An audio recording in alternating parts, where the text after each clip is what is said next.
Thank you. Having spoken at Harvard, I needed that.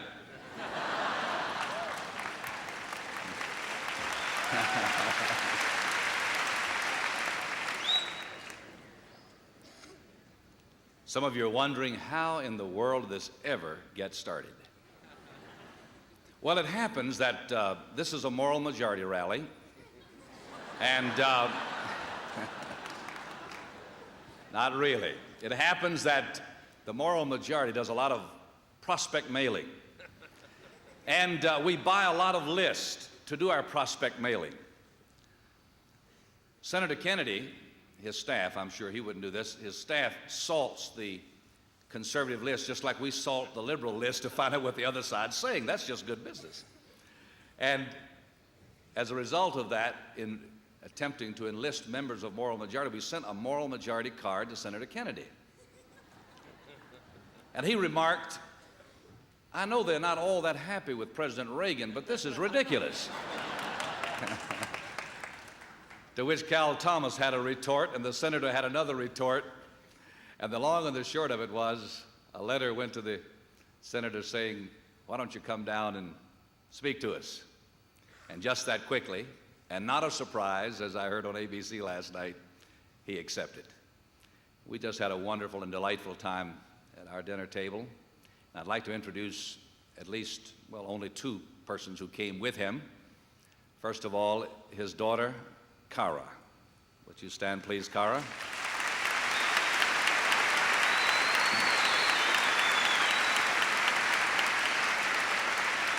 And Cara's a recent college graduate, and I asked her personally if she was attached yet, and she asked me to mention that she's single. We'll be standing down here after the program.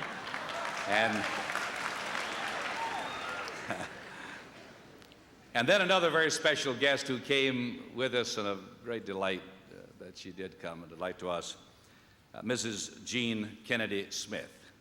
So delighted to have you.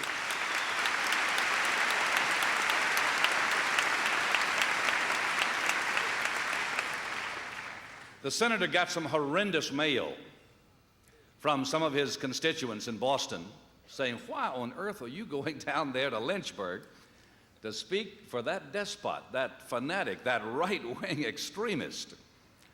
I got a few. And the worst they called him was a liberal, but it's the adjectives in front of liberal that I can't quote here. But the consummation of it all is we're very, very happy to have Senator Kennedy as our first speaker in what will be this fall and next spring and every year, twice, once each semester, twice annually. Some of the leaders in America from different political perspectives invited here by the Political Science Department.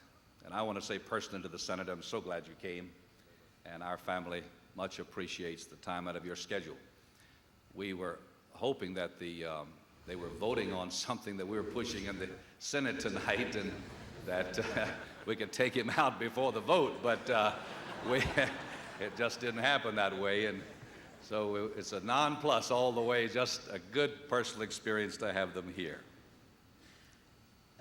The gentleman who's going to introduce the senator is chairman of the Department of History and Political Science, and was in 1960 one of the Kennedy kids, and worked for and helped elect President John F. Kennedy to the presidency of the United States. And I want to introduce to you Dr. Jerry Comby.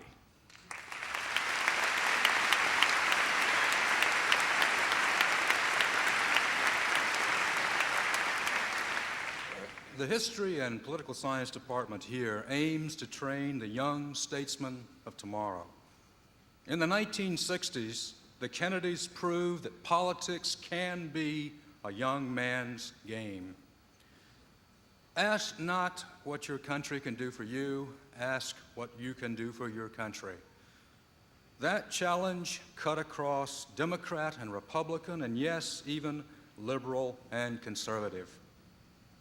Our speaker tonight continues his family tradition of public service and sacrifice. He is Mr. Democrat, and he is Mr. Liberal in American politics today. I am a conservative, but elections in a democracy should be contests of issues and ideas. I therefore welcome our speaker precisely because he is the best known and most consistent spokesman for the other side. It is my privilege then to present to you Senator Edward Kennedy of Massachusetts.